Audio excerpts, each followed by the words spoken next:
As Stepan sat by the window, his gaze lost in the frost-covered landscape, an unusual noise caught his attention. He frowned, straining to identify the source. Curiosity soon got the better of him. Stepping onto his porch, he peered into the darkness, and his heart skipped a beat. Standing just beyond the threshold of his gatehouse was a she-wolf. The sight of the fragile creature sent a shiver down his spine. Wolves rarely ventured so close to human homes unless driven by sheer desperation.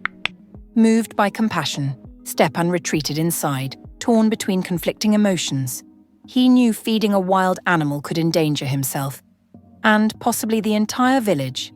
Yet, he also knew that a well-fed wolf would be far less likely to become a threat. Most of all, he couldn't turn away from the desperate hunger shining in the wolf's eyes. Gathering a piece of frozen meat, Stepan cautiously returned outside.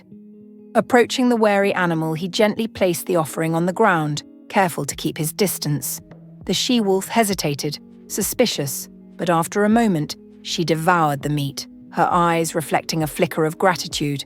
It soon became clear that the winter had been brutal for the forest's predators. Prey had grown scarce.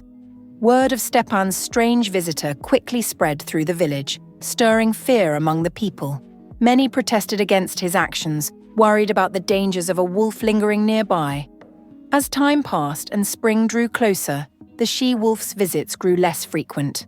The villagers, relieved, believed the predator had finally moved on. But Stepan found himself missing the silent company of his wild guest. Months slipped by, and life in the village returned to its usual rhythm.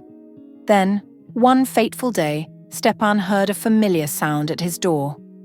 To his astonishment, it was not only the she-wolf, but two young wolves standing beside her. They were fully grown now, their eyes gleaming with the wild spirit of the forest, yet softened with a quiet, unmistakable gratitude. In that moment, Stepan understood something he hadn't realized before. The she-wolf had never eaten the meat for herself. Instead, she had carried it back to her den to feed her young, sacrificing her own hunger to ensure their survival. Now, standing before him one last time, they had come to say goodbye. It was time for them to seek new territories and fresh hunting grounds. But before they left, they honored the man who had shown them kindness, a rare and precious gift in a harsh, unforgiving world.